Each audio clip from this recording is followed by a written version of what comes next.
নমস্কার বন্ধুরা, নতুন একটি ব্লগে আপনাদের স্বাগত। দেখতে থাকুন। এটা রুই মাছের ঝাল।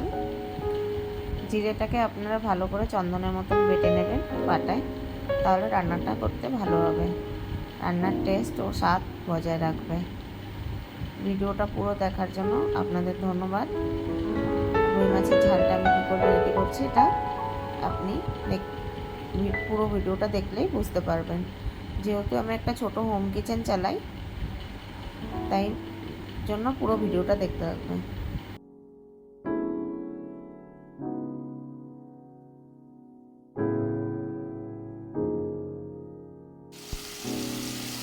তেলের মধ্যে কালো জিরা, শুকনো লঙ্কা, তেজপাতা ফোড়ন দিয়ে টমেটোটা দিয়ে দিয়েছি।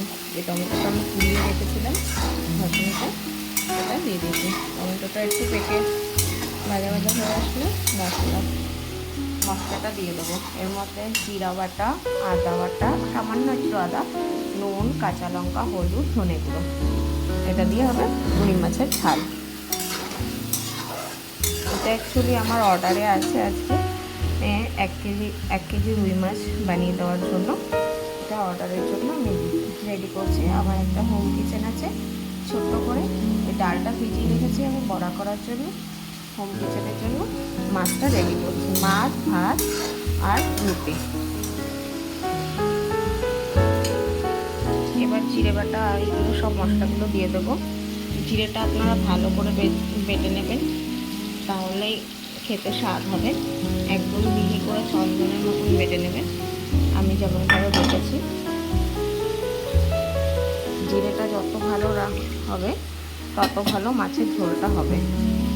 আমি এখানে 1 কেজি মাছের 2টো টমেটো দিয়েছি, আপনারা দেখুন।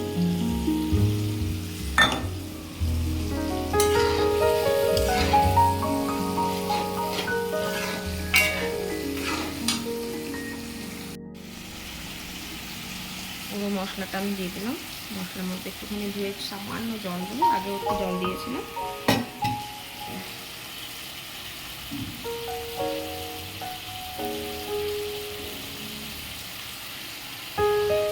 এবার এটাকে ভালো করে কষাতে থাকবো।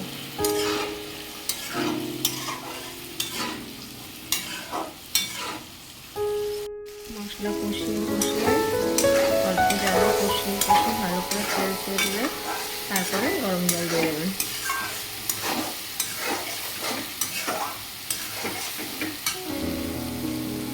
মশলাটা ভালো করে ভাজা হয়ে গেলে একটু চিনি দিয়ে দেবেন, সামান্য একটু, টেস্টটাকে ব্যালেন্স করার জন্য। মশলাটা কষানো হয়ে গেছে, এবার আমি গরম জল দিয়ে দিচ্ছি।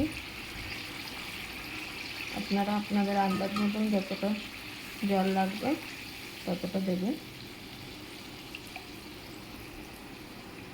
জল দিয়ে দিলাম। এটা ফুটে গেলে গরম মশলা দিয়ে ধনেপাতা দিয়ে নামিয়ে দিলাম।